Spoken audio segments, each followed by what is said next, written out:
Billionaire CEO Arthur Pendleton didn't just divorce his wife of 12 years. He erased her. Dismissing Catherine as plain furniture in his grand life, he replaced her with a model half her age. Arthur believed he had won, burying the past to chase the spotlight. But tonight, beneath the chandeliers of New York's most ruthless social event, he faces a terrifying lesson. Truly dangerous women don't scream. They transform. You won't believe who steps out of that limousine, and you certainly won't believe what she's holding. It isn't a clutch. It's his destruction. Arthur is about to lose absolutely everything. The mirror in the penthouse suite of the Pierre Hotel didn't lie, and Arthur Pendleton liked it that way. At 48, he was still a specimen of American corporate royalty, silver at the temples, jawline sharp enough to cut glass, and a tuxedo that cost more than most people's cars. He adjusted his bow tie, watching his own reflection with the satisfaction of a man who owned the world. "Arthur, baby, does this diamond choker look too aggressive?" The voice drifted from the walk-in closet, high-pitched and demanding. Jessica Vane stepped out, twirling in a dress that was less of a garment and more of a crimson scream for attention. She was 24, a former swimsuit model, with a laugh that sounded like champagne bubbles, and a brain that Arthur privately considered to be mostly decorative. "It's perfect, Jess," Arthur said, barely turning around. "You look expensive, that's the point." "I just want them to see us and die," she giggled, pressing a kiss to his cheek, leaving a faint smear of lip gloss he'd have to wipe off later. "Especially the old guard. They still look at me like I'm the help." "Let them look," Arthur said, checking his Rolex. "Tonight isn't about them. It's about the merger. Once I announce the acquisition of the Kincaid Tech Group, Pendleton Logistics becomes the largest shipping conglomerate on the eastern seaboard. I'll be untouchable." He checked his phone. No messages. Good. But as he looked at his reflection again, a memory, uninvited and unwanted, clawed its way up. 2 years ago. The day he ended it. He remembered the kitchen in their old estate in Connecticut. It was raining. Catherine was sitting at the island, wearing that grey cardigan she always wore, checking the household budget. No makeup. Hair in a messy bun. She looked comfortable, and it made him sick. "I need a divorce, Catherine," he had said, casually, as if ordering coffee. She hadn't screamed. She hadn't thrown the vase of hydrangeas at him. She just looked up, her hazel eyes confused behind her reading glasses. "Is this about Jessica?" "It's about me," Arthur had sneered, leaning in. "It's about the fact that I walk into rooms and command attention, and you blend into the wallpaper. You're plain, Catherine. You're safe, and I'm tired of being safe. I need a queen, not a housekeeper." He remembered the silence that followed. It wasn't the silence of sadness. It was a strange, vacuum-like silence. She had closed the budget ledger, stood up, and removed her wedding ring. She placed it on the granite counter with a soft click. "You're right, Arthur," she had whispered. "I have been blending in. Thank you for waking me up." She walked out with nothing but her purse. He hadn't seen her since. He heard she moved to Europe. Zurich or Milan, maybe? He didn't care. He sent the alimony checks to a lawyer, and they were always cashed. That was the extent of Catherine Holloway's existence in his world. "Earth to Arthur," Jessica snapped her fingers. "The limo is downstairs. It's showtime." Arthur shook his head, dispelling the grey image of his ex-wife. He looked at Jessica, vibrant, loud, undeniable. "Right?" Arthur smiled, the shark-like grin returning. "Let's go show them what winning looks like." The Aurora Foundation Gala was not just a party, it was a battlefield. Held annually at the Metropolitan Museum of Art, It was the night where New York's elite came to measure their net worth against their neighbors. The air smelled of expensive perfume, orchids, and desperation. Camera flashes erupted like lightning storms as Arthur and Jessica stepped onto the red carpet. Jessica posed with practiced ease, jutting her hip, tossing her hair. Arthur stood stoic, one hand in his pocket, the other lightly touching the small of her back, a gesture of ownership. "Mr. Pendleton, Mr. Pendleton, is the Kincaid deal finalized?" A reporter from the Wall Street Journal shouted. Arthur gave a tight, mysterious smile. "Tonight is about charity, gentlemen. Business happens in the boardroom." He winked. He loved this. He loved the hunger in their eyes. Inside, the great hall was transformed into a winter wonderland of white roses and ice sculptures. Waiters moved like ghosts with trays of caviar. Arthur navigated the room, Jessica clinging to his arm like a trophy. "Arthur, you old pirate," boomed a voice. It was Silas Thorne, the CEO of a rival banking firm. Silas was a heavy man with eyes that missed nothing. "I see you brought companionship." Silas glanced at Jessica with a thinly veiled sneer. "Jessica, this is Silas," Arthur said smoothly. "Silas, behave." "Lovely to meet you," Jessica chirped. "I love your tie. It's so vintage." Silas blinked, then turned his back on her, focusing entirely on Arthur. "Word on the street is you're over-leveraged, Arthur. The Kincaid deal is costing you everything. If the board finds out you dipped into the pension reserves." Arthur's smile didn't falter, but his pulse spiked. "Rumors, Silas. Jealousy is an ugly cologne. You shouldn't wear so much of it." "Just be careful," Silas murmured, leaning in, his voice dropping to a growl. "I heard Kincaid has a silent partner. Someone new. Someone who bought 40% of the voting shares last week." Arthur froze. "That's impossible. Kincaid is a family-run operation." "Not anymore. Check your sources." Silas patted Arthur's shoulder and walked away, disappearing into the crowd. Arthur felt a cold bead of sweat roll down his spine. A silent partner? 40%? That would give them veto power over the acquisition. If the deal fell through, Pendleton Logistics would implode under the debt he'd secretly accrued to finance it. "He was rude," Jessica pouted, grabbing a flute of champagne. "Why is everyone so uptight tonight?" "Quiet, Jess," Arthur snapped, scanning the room. He needed to find Thomas Kincaid. He needed answers. The atmosphere in the room shifted. It was subtle at first, a ripple of silence starting near the massive bronze doors of the entrance and spreading inward like a wave. The chatter died down, the clinking of glasses stopped, even the string quartet faltered for a beat. "What's going on?" Jessica stood on her tiptoes. "Is it a celebrity? Is it Beyoncé?" Arthur frowned, looking toward the entrance. The crowd was parting. Not just parting, they were stepping back in genuine awe. The heavy doors swung open. First, there was the dress. It was midnight blue velvet, structured and strapless, hugging a silhouette that was statuesque and commanding. It had a slit that ran dangerously high, revealing a leg that looked like it had been sculpted from marble. Then, the jewels. Around her neck wasn't a gaudy diamond choker like Jessica's. It was a necklace of sapphires and white gold, a piece that Arthur recognized instantly. It was the Romanov star. It had been auctioned at Sotheby's 3 months ago for $6 million. The buyer had been anonymous. And then, the face. Arthur squinted. The woman walked with a slow, predatory grace. Her hair, once a mousy brown mess, usually tied up in a clip, was now a cascading river of honey-blonde waves that caught the light with every step.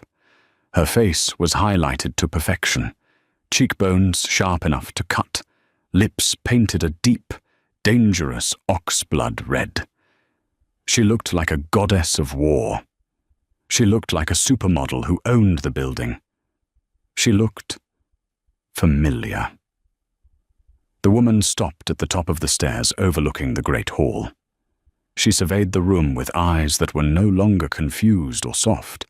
They were cold, calculating. A hush fell over the entire gala. "Who is that?" Jessica whispered, her voice trembling with sudden insecurity. "She's stunning." Arthur felt the blood drain from his face. His knees went weak. The glass of scotch in his hand tilted, spilling amber liquid onto his tuxedo trousers, but he didn't notice. He knew that walk.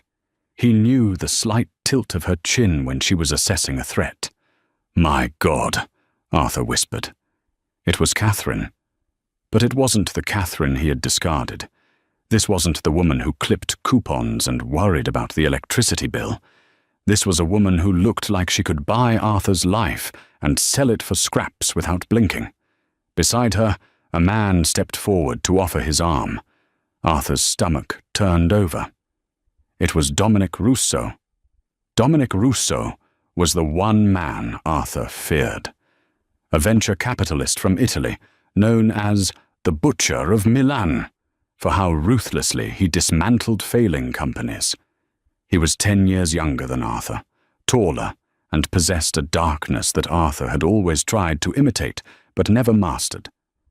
Catherine took Dominic's arm, but she didn't cling to him like Jessica clung to Arthur. She rested her hand there lightly. They were equals, partners. They began to descend the stairs. The sound of Catherine's heels clicking on the marble echoed in the silent hall. Click, click, click, like a countdown. "That can't be her," Arthur muttered, shaking his head. "That's impossible." "You know her?" Jessica asked, eyes wide. "That," Arthur choked out, his throat dry as sandpaper, "is my ex-wife." Jessica gasped. "The plain one? The furniture?" Catherine reached the bottom of the stairs. The crowd, usually so eager to judge, seemed paralyzed. She began to move through them, and people scrambled to get out of her way, murmuring greetings that sounded more like prayers. She was heading straight for him. Arthur wanted to run. He wanted to hide behind the ice sculpture. But his feet were lead. Catherine stopped 3 feet away from him. Up close, the transformation was even more terrifying. Her skin was luminous. She smelled of jasmine and something darker, oud perhaps. Money. She smelled like old money. She looked at Arthur. Then she looked at Jessica, her gaze raking over the crimson dress for exactly 1 second before dismissing her entirely. "Hello, Arthur," she said. Her voice was lower than he remembered. Smokier. "Catherine?" Arthur managed to squeak. You look different?" She finished for him, a small, cruel smile playing on her lips. "I suppose I do. It's amazing what happens when you drop 200 pounds of dead weight."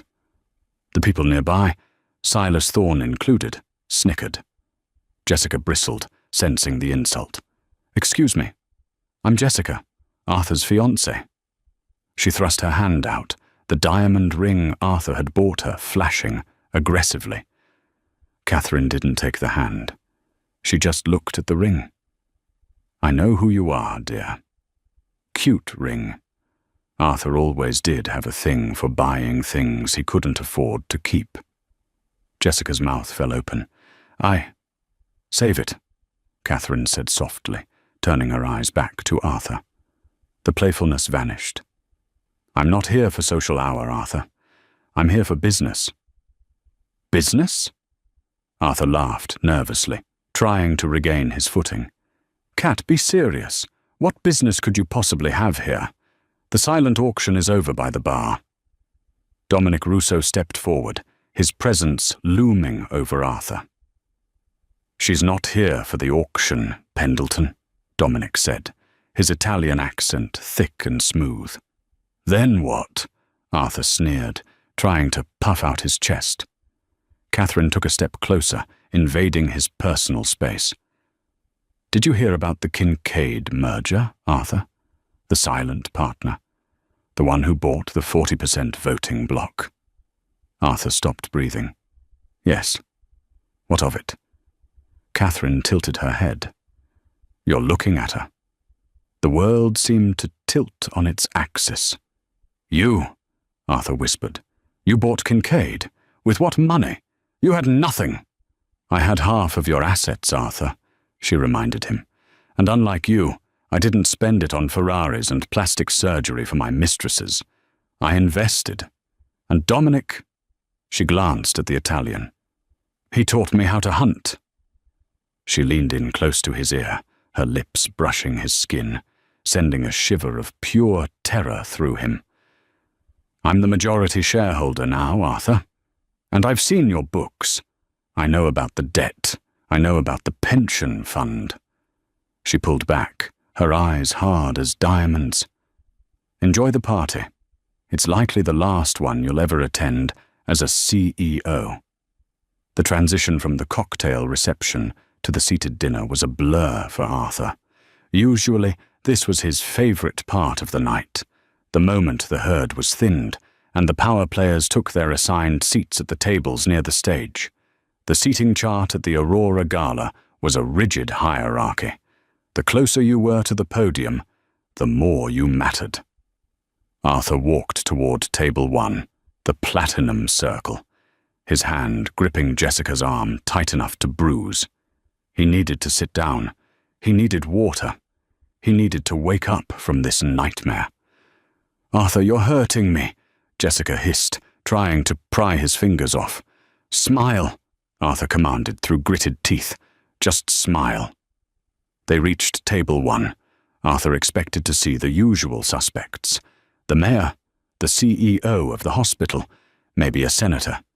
Instead, he saw a place card that made his blood run cold. Catherine Holloway Rousseau. It was right next to his. And next to her sat Thomas Kincaid, the man Arthur was supposed to be acquiring. They were laughing. Catherine was leaning in, touching Thomas's forearm lightly, a gesture of familiarity that Arthur had never seen her use with anyone but him. Well, this is cozy, Catherine said, as Arthur approached, her voice smooth as silk. She didn't stand up. She gestured to the empty chair beside her. Sit, Arthur. You look like you're about to faint. Arthur collapsed into the chair. Jessica sat on his other side, eyeing Catherine with a mixture of jealousy and confusion. So, Jessica started, trying to stake her territory, picking up a bread roll. You're the ex-wife. Arthur told me you were older. The table went silent. Thomas Kincaid choked on his water.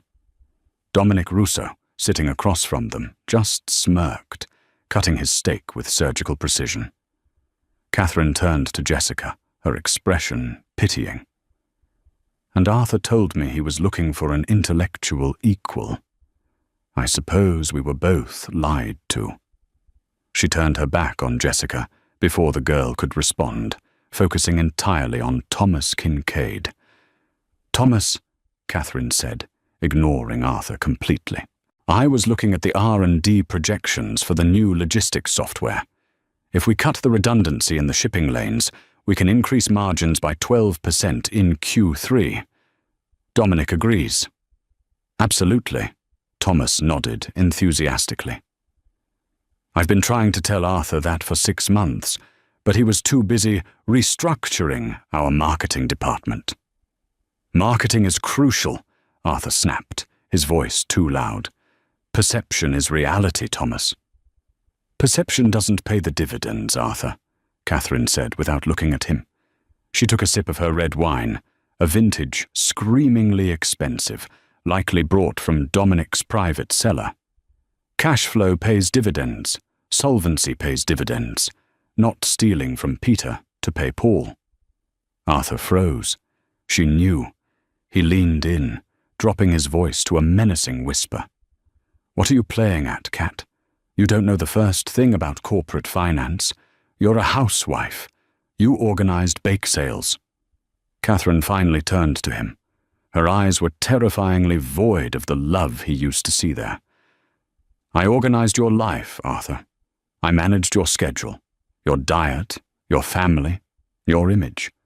I made you palatable to the public because, left to your own devices, you're an abrasive narcissist. And while you were out, working late," she glanced pointedly at Jessica, "I was reading. I was learning.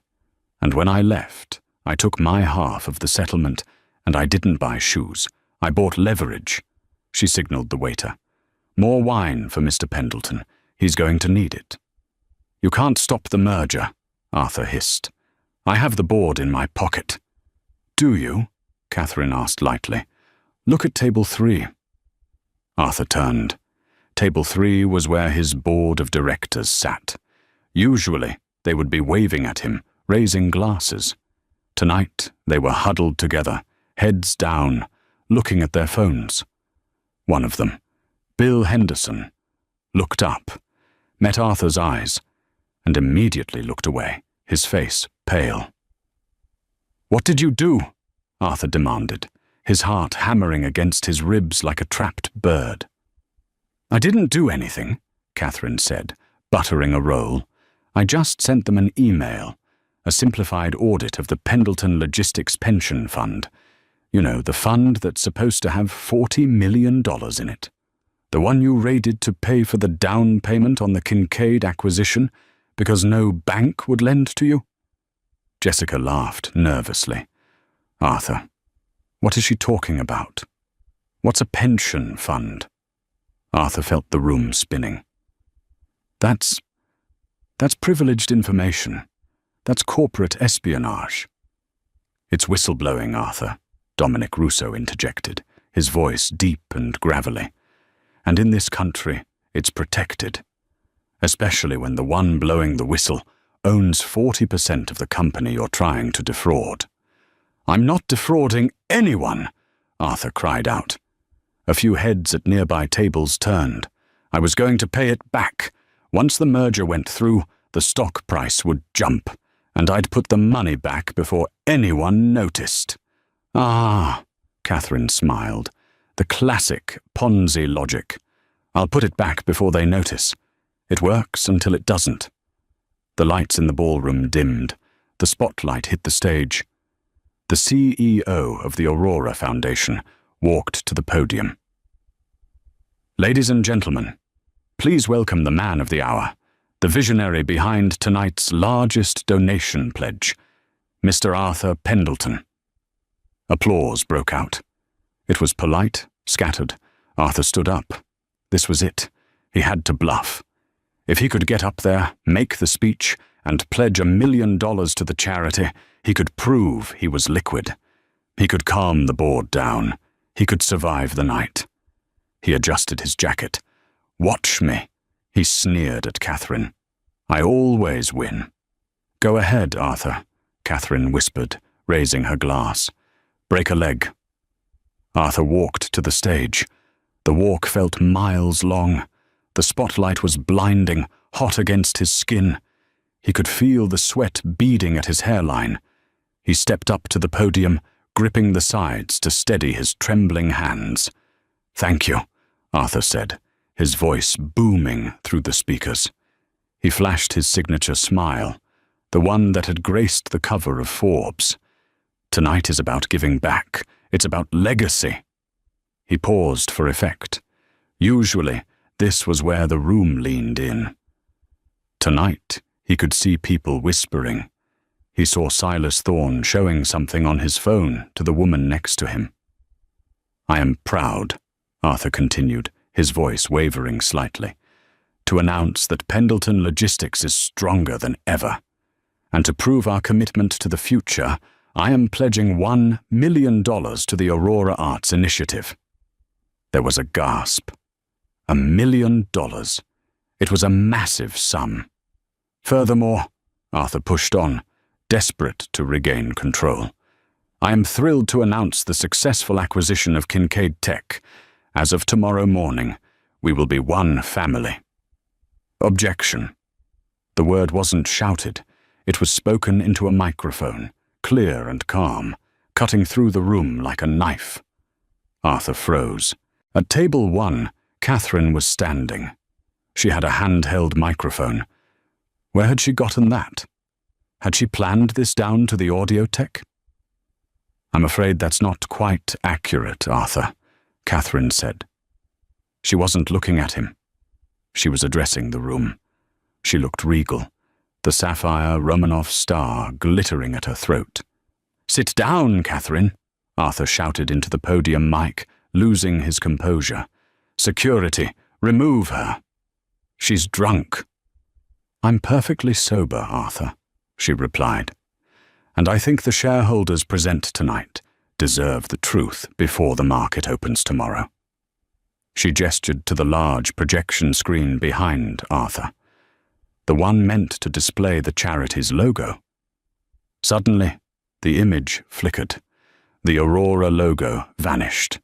In its place appeared a spreadsheet.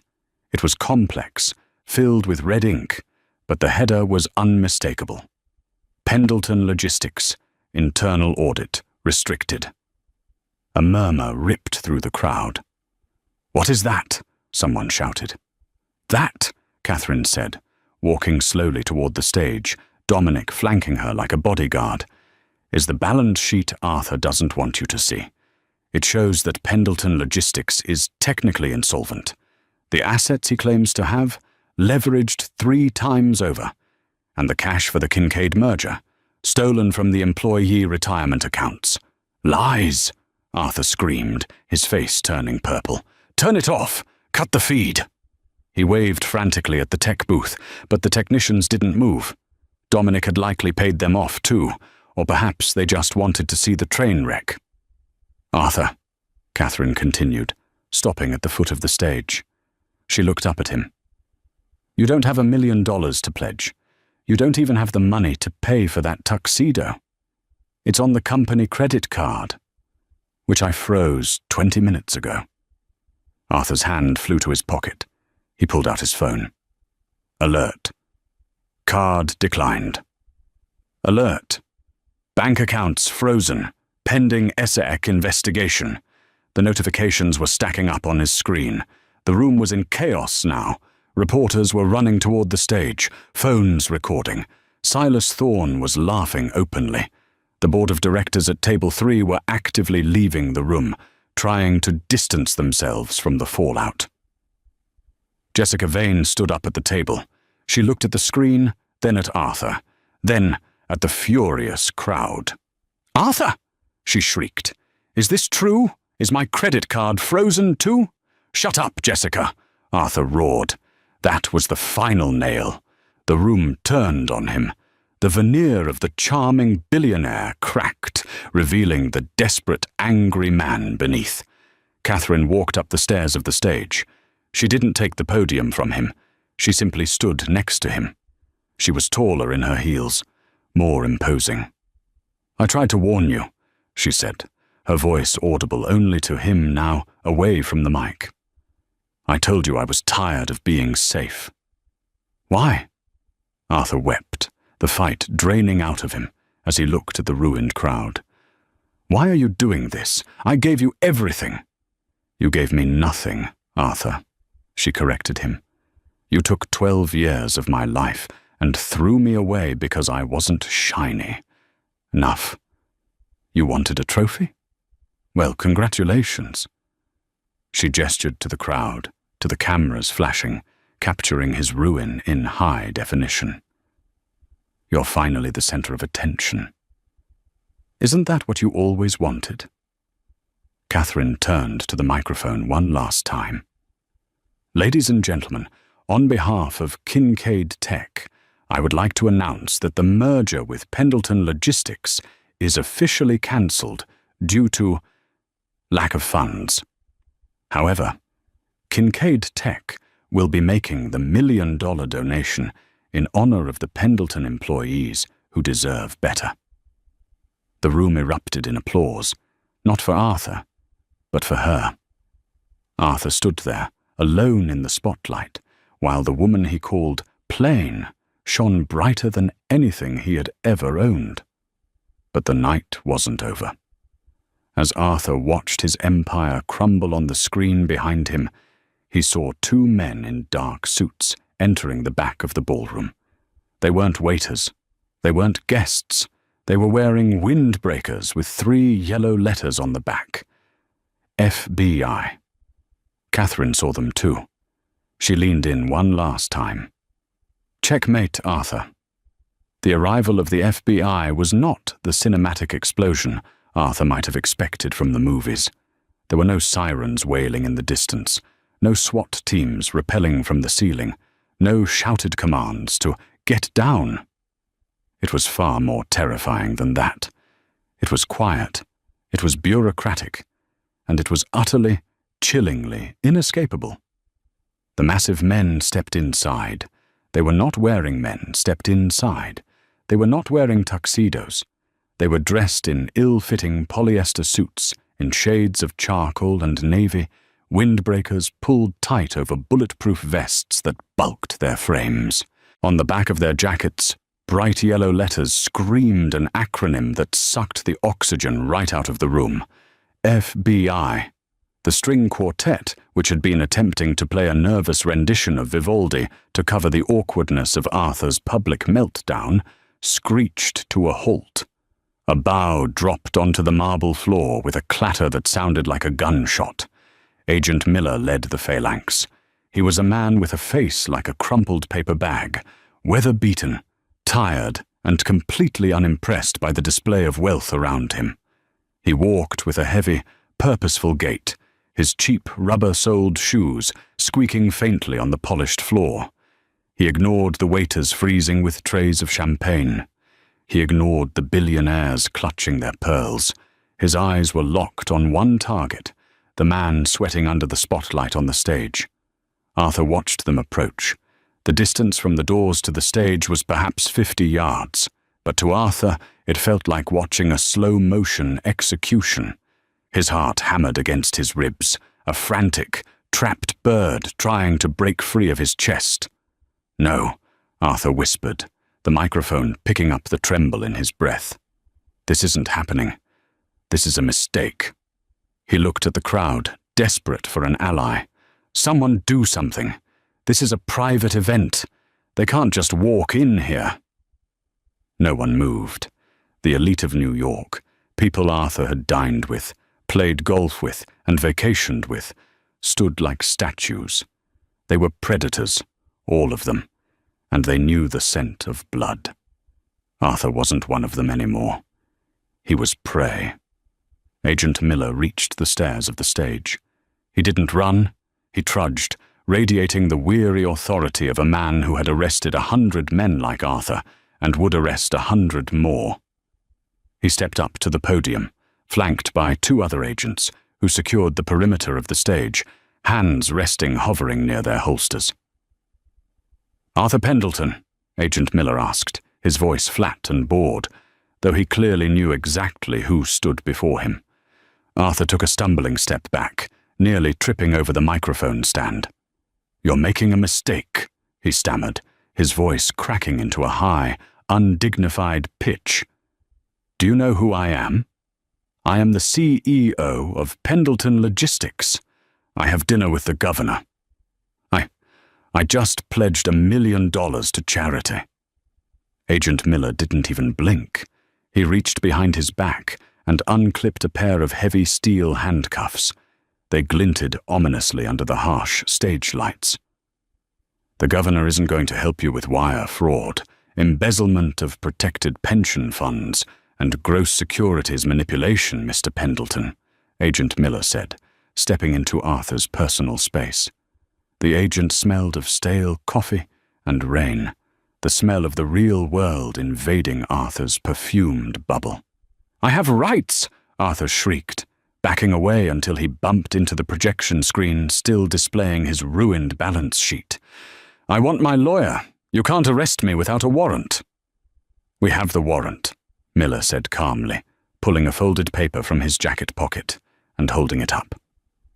"Signed by a federal judge 20 minutes ago, and thanks to an anonymous tip regarding the shredding of subpoenaed documents scheduled for 6 a.m. tomorrow morning, We have probable cause to take you into custody immediately to prevent flight." Flight risk. The words hung in the air. Arthur's head snapped toward Catherine. She was standing near the edge of the stage, still as a lake, with Dominic Rousseau standing like a dark sentinel beside her. She didn't look triumphant. She didn't look angry. She looked efficient, like she was checking off the final item on a very long to-do list. "You called them," Arthur whispered, the realization hitting him like a physical blow. "I did," Catherine replied. Her voice projected clearly through the silence without the need for a microphone. "You were planning to fly to the Cayman Islands tomorrow morning after the merger papers were signed, weren't you, Arthur? The flight plan for your Gulf Stream was filed 3 hours ago. You labeled the trip vacation." Arthur's knees buckled. The room spun. She knew. She knew about the jet. She knew about the accounts. She had been inside his life, a ghost in the machine, watching every move he made while he was too busy looking at his own reflection to notice. "Turn around, please," Agent Miller instructed, grabbing Arthur's shoulder with a grip that was surprisingly strong. Arthur tried to pull away, but it was useless. He was spun around roughly. His arms were wrenched behind his back. The cold, biting metal of the handcuffs ratcheted shut around his wrists. Click, click. The sound echoed through the ballroom, amplified by the acoustics of the museum. A collective gasp went through the room. The king of logistics, the man on the cover of magazines, was being chained like a common criminal in front of 500 witnesses. Panic, hot and blinding, surged through Arthur's brain. "At the precinct! Tell him to bring the... At the precinct! Tell him to bring the bail money!" He found her. Jessica Vane was standing by table 1. But she wasn't reaching for her phone. She wasn't crying. She wasn't rushing the stage to defend her fiancé. She was reaching for her clutch. Jessica stood up slowly, smoothing down the crimson fabric of her dress. She looked up at Arthur, really looked at him, for the first time that night. Her eyes, usually wide with feigned adoration, were now narrow and calculating. She looked at the handcuffs. She looked at the FBI agents. And then she looked at the projection screen that showed Arthur was broke. "Jessica," Arthur pleaded, tears streaming down his face, ruining his tan. "Baby, I need you." Jessica let out a sigh, loud enough for the first few rows to hear. A sigh of inconvenience, like she had broken a nail. She opened her designer clutch, pulled out the 10-carat diamond engagement ring that had cost Arthur $250,000, and held it up to the ballroom lights. "Is this fake too, Arthur?" she asked, her voice cutting through the air, icy and sharp. "What?" "No," Arthur babbled, desperation clawing at his throat. "It's real. It's VVS1 clarity, I swear. Jessica, please don't do this. I love you." "You need a lawyer, Arthur," Jessica said, her voice devoid of any warmth. "And if all your accounts are frozen, you can't afford me anymore." She opened her hand. She didn't hand the ring to him. She didn't place it on the table. She simply let gravity take it. The massive diamond hit the marble floor with a sharp clack, bounced once, and rolled unceremoniously under the table, coming to rest near a discarded napkin. Then Jessica turned to the man sitting next to her, Silas Thorne. Silas, Arthur's oldest rival, the man who had been waiting for Arthur's downfall for a decade, stood up. He was 60, overweight and balding, but tonight he looked like a winner. "Silas," Jessica poured, her voice shifting instantly back to the bubbly, flirtatious tone that Arthur had once thought was reserved for him. She placed a hand on Silas's chest. "You mentioned earlier you have a house in the Hamptons. It must be dreadfully lonely this time of year with all that space." Silas Thorne grinned, a shark sensing a fresh meal. He stepped over the spot where Arthur's engagement ring lay gathering dust. He offered Jessica his arm. "It can be, my dear," Silas rumbled, his eyes twinkling with malice as he looked up at Arthur on the stage. "Why don't we go? Discuss the interior design. My driver is outside." "No!" Arthur screamed, straining against the agent's grip. "Jessica! He's old! He's fat! He's my enemy! Jessica!" She didn't even look back. She took Silas's arm, flipped her hair over her shoulder, and walked out of the ballroom, stepping over the ruins of Arthur's life without breaking stride. "Let's go, Mr. Pendleton," Agent Miller said, shoving Arthur forward. The walk from the stage to the exit was a gauntlet of humiliation. As the agents marched him down the center aisle, the crowd didn't look away. They didn't offer sympathy. They pulled out their phones. Hundreds of screens lit up, recording every second of his disgrace. Flashes popped like strobe lights, blinding him. He saw the faces of people he had tried to impress, the mayor, the socialites, the bankers. They looked at him with a mixture of disgust and morbid curiosity, like people slowing down to look at a car crash. "Put the phone away," Arthur shouted at a former business partner who was live streaming the arrest. "Carl, put it away. I'll sue you." Carl just laughed and kept recording. "You can't sue anyone, Artie. You're finished." He was already gone to them. He was a contagion, a bad investment. As they reached the heavy bronze doors, the cool night air of New York rushed in to meet them, smelling of exhaust and freedom, things Arthur wouldn't taste for a long time. He dug his heels into the carpet. He needed one last look.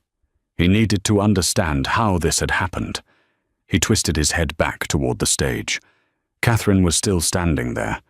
She hadn't moved. She wasn't smiling. She wasn't pumping her fist in victory.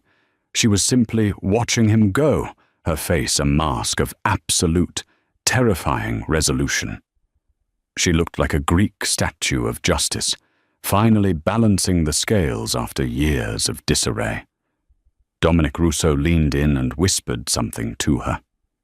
She nodded, her expression softening only for him, before she turned her back on Arthur, completely. She walked toward the microphone, ready to take command of the room he had built. "I apologize for the interruption, everyone." Arthur heard her voice echo through the hall as he was shoved through the doors. "Now, shall we discuss the future of the industry?" Outside, the flashing red and blue lights of the police cruisers bounced off the stone facade of the museum. Passers-by on Fifth Avenue stopped to watch as the billionaire in the tuxedo was manhandled into the back of a squad car. Agent Miller pushed Arthur's head down to clear the doorframe. "Watch your head." Arthur collapsed onto the hard plastic seat. The smell of the cruiser was vomit and stale tobacco. The wire mesh separated him from the front seat. The heavy door slammed shut, sealing him in a cage of glass and steel. He pressed his face against the window, watching the warm, golden glow of the Gala receding as the car pulled away. He could see the silhouettes of the guests inside, returning to their drinks, returning to their laughter. The world was moving on without him. It had already filled the space he left behind. And as the siren wailed to life, cutting through the New York night, Arthur Pendleton realized the truest horror of all. The party wasn't over. It was just continuing under new management. 6 months later, the air inside the FCI Otisville Correctional Facility didn't just smell stale, it smelled like the color gray. It was a suffocating cocktail of industrial bleach, damp concrete, and the lingering sulphurous odor of overcooked cabbage that seemed to seep into the very pores of the inmates. For Arthur Pendleton, a man who had spent the last 2 decades breathing air filtered through HVAC systems scented with white tea and sandalwood, every inhalation was a physical insult. Arthur sat alone at the far end of a scarred metal table, his plastic tray vibrating slightly from the hum of the overhead fluorescent lights. He always sat alone. In the intricate, brutal social ecosystem of federal prison, there was a hierarchy, and Arthur had found himself at the very bottom. He wasn't feared like the cartel enforcers, and he wasn't respected like the old-school bank robbers. He was a pariah. Even the other white-collar criminals, the tax evaders, the inside traders, the guys who fudged numbers for a bonus, looked at him with undisguised disdain. There was a code, even here. You didn't steal from the little guy. You didn't raid the pension funds of truck drivers and warehouse packers to buy diamond necklaces for a mistress. Arthur wasn't just a criminal to them. He was a rat who had eaten his own nest. He looked down at his hands. They were unrecognizable. The manicured nails were gone, replaced by jagged edges he chewed on during the long, sleepless nights. His skin, once bronzed by weekends in Saint-Tropez, was now a sickly, translucent sallow, blending in with the faded beige of his prison uniform. He had lost 20 pounds, but not in a flattering way. His skin hung loosely on his frame, making him look like a deflated balloon. The silver fox hair he had been so proud of, a mark of his distinguished executive persona, was growing out in patchy, unkempt clumps of white and dull grey. He pushed the rubbery cube of what passed for meatloaf around his tray with a flimsy plastic spoon. It was Thursday. Thursday was meatloaf. In his old life, Thursday was Oysters Rockefeller at Le Bernardin. Arthur's gaze drifted upward, drawn magnetically to the only window into the outside world allowed to them, a small, flat-screen television mounted high in the corner of the cafeteria, encased in a protective plexiglass box. It was tuned, as always during lunch, to CNBC. Usually, Arthur forced himself not to look. Watching the ticker tape of the markets he used to manipulate was a form of torture he wasn't strong enough to endure. It was like a starving man watching a banquet through a locked glass door, but today, something in the cadence of the news anchor's voice caught his ear. A name. Turnaround of the decade. Arthur looked up. The plastic spoon slipped from his fingers and clattered onto the tray.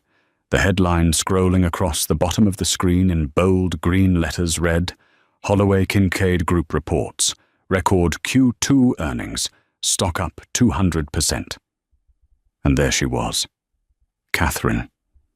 She was standing on the floor of the New York Stock Exchange, surrounded by the chaotic bustle of traders, yet she seemed to exist in her own calm, untouchable orbit. The contrast between the woman on the screen and the memory of the wife he had discarded was violent. She looked radiant. She was wearing a cream-colored power suit, tailored to absolute perfection, that softened her authority without undermining it. Her hair, the honey-blonde waves he had seen at the Gala, was styled in a loose, elegant blowout that caught the harsh studio lights and turned them into a halo. She didn't look plain. She looked like the most expensive thing in the room. Arthur leaned forward, his heart hammering a painful rhythm against his ribs. The cafeteria noise, the clatter of trays, the shouting of guards, the murmur of inmates, faded into a dull roar, leaving only the tinny audio of the television speakers. The interviewer, a young woman with sharp eyes and an eager demeanor, was leaning in toward Catherine with obvious admiration. "Ms. Holloway?" the interviewer asked, her voice breathless.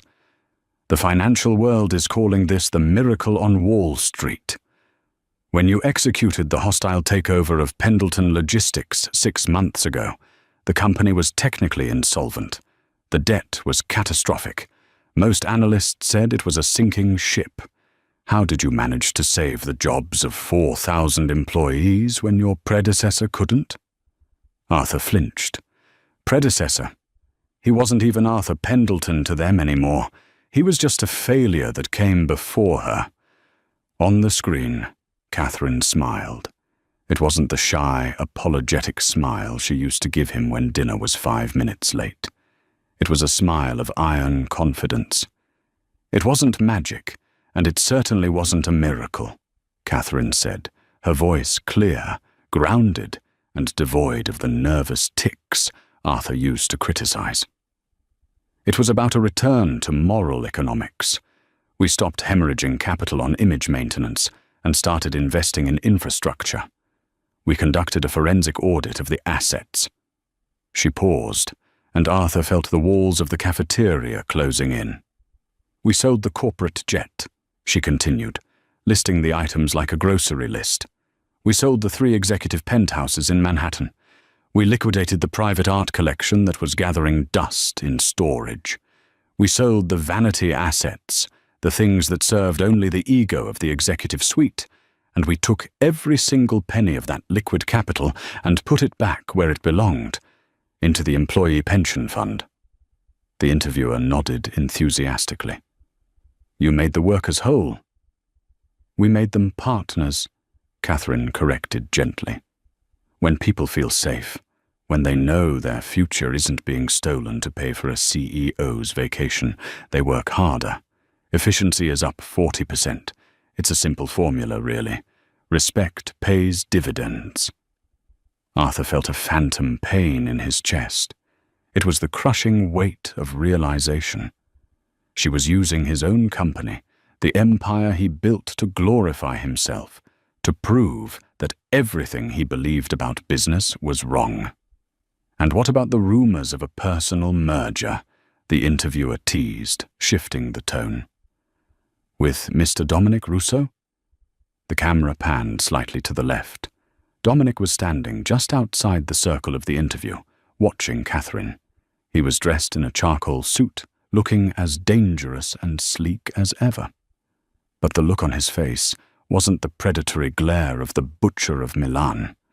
It was a look of profound, unshakable respect. He wasn't her keeper. He was her consort. Catherine laughed, a sound that rang bright and true. Dominic is a brilliant partner in every sense of the word. And yes, we are very happy. But today isn't about us. It's about the company. One last question, the interviewer pressed, sensing the segment was ending. Your ex-husband, Arthur Pendleton, famously cited your plainness as the reason for your divorce. He called you furniture. Do you have any comment on that now, sitting here as the CEO of a Fortune 500 company? The cafeteria went dead silent. It felt as if every inmate in the room had stopped chewing to listen. Even the guard by the door, a burly man who usually ignored the TV, turned to watch. Arthur held his breath. His hands were trembling uncontrollably now. He waited for the anger. He waited for her to lash out, to mock him, to tell the world what a pathetic, small man he truly was. He wanted her to hate him. Hate would mean he still had power over her. Hate would mean he still existed in her world. Catherine looked directly into the camera lens. For a split second, the distance between the stock exchange floor and the prison cafeteria vanished. Arthur felt like she was looking through the screen, through the bars, and straight into the dark, empty center of his soul. I don't think about Arthur Pendleton, she said simply. The words hit him harder than a physical blow. I don't hate him, she continued, her voice level and indifferent. To hate him would require energy I prefer to spend on things that have value. He was a lesson. I learned that if you let someone treat you like furniture, they will eventually sit on you. So I decided to become the architect instead. She turned back to the interviewer with a warm, dismissive smile. Next question? The feed cut abruptly to a commercial for term life insurance. Arthur sat frozen. The plastic spoon snapped in his hand with a sharp crack, slicing into his thumb, but he didn't feel the pain. She didn't hate him. She had done something far worse. She had outgrown him. She had erased him. He wasn't a villain in her story anymore. He was a footnote, a typo she had corrected and moved past. Pendleton. The bark of the guard shattered the trance. Rec time is over. Dump your tray. Back to your cell." Arthur stood up mechanically. He walked to the waste bin and dumped his tray. The unfinished grey meatloaf slid into the trash with a wet, sickening slop, joining the rest of the garbage. He walked the long, concrete corridor back to his cell, the sound of his cheap canvas shoes shuffling against the floor echoing in the silence. He stepped inside the 6x8 cage, and the heavy metal door slid shut with a final, reverberating clang. He sat on the edge of his thin, lumpy cot and stared at the blank, concrete wall. He remembered the night in the kitchen, 2 years ago, the rain against the window, the way he had looked at her with such arrogance, convinced that he was the sun and she was just a shadow. "You're plain, Catherine. You're safe."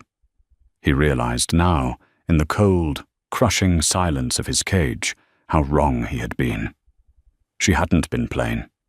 She had been a blank canvas. And while he was busy painting a gaudy, fragile caricature of himself, she had been quietly painting a masterpiece. He lay down and pulled the scratchy wool blanket over his head, trying to block out the prison light. But he couldn't block out the image of the sapphire star around her neck, or the way the world looked at her, with the adoration he had craved his entire life. She was the queen. He was the jester who had convinced himself he was the king. And in the end, once the laughter stops and the lights go out, the jester always sleeps alone. And that is the tragic, satisfying end of Arthur Pendleton. He learned too late that the woman he called plain was the only thing holding his life together. It's a brutal reminder. Be careful who you discard on your way to the top, because you might just meet them on your way down, and they might be the ones holding the scissors to cut your parachute. If you enjoyed this story of betrayal, hard karma, and the ultimate revenge, please smash that like button. It really helps the channel grow.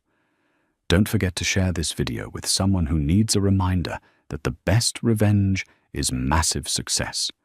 And if you haven't already, subscribe and hit the bell icon so you never miss a story.